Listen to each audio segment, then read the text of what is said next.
had plans, lots of dreams.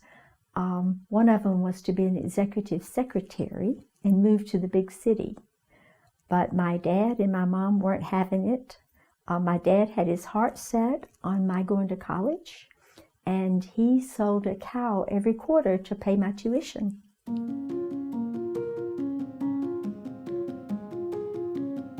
I taught 6th grade. I taught science and PE, and I loved it. Just great students, and I taught 5 years.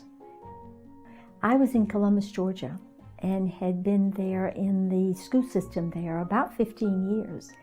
I had seen principals in action, and it was just so obvious to me that the principal can really change the school and change students' lives working with teachers. I just really admired the principal. So I kept applying, never gave up, but then one day Fort Benning called. And so I applied at Fort Benning, and that's how I joined DoDEA. We had a special musical program that night because I started at Christmas time. And when I got there, all the students were up on the risers ready to sing, and the entire cafeteria was filled with soldiers in their BDUs. And so that's when it really hit me. I thought, wow, this is a different world. I had been a principal about 2.5 years, and then an opening occurred, and it was the assistant superintendent at Fort Benning.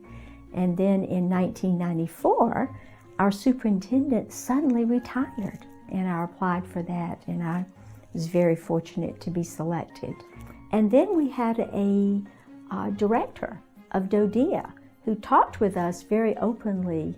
She said, you know, you all stay put. How can you possibly identify with our military families who have to move every few years? And she was right. The next thing I knew, I was on a plane on my way to Germany, and this happened in 4 weeks. The very moment we stepped off the plane, we looked at each other and said, this feels like home. This was a good decision. Since I was little, I've always thought that something wonderful was about to happen. In fact, I say all the time, the very next best thing is right around the corner, and I really believe that. I hope I have set a tone. When challenges come our way, let's grab a hold of them.